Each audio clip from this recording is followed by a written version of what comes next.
ছয় গোসাই করি চরণ বন্দন, যাহা হইতে বিঘ্ন নাশ অভীষ্ট পূরণ।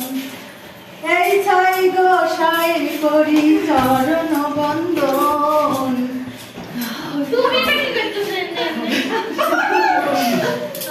এই ছয় গোসাই যার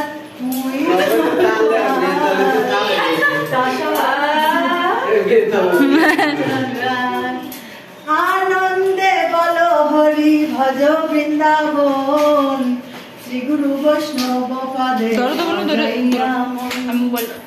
আনন্দে বলো হরি ভজ বৃন্দাবন, শ্রী গুরু বৈষ্ণব পদে যাইয়া মন হরি।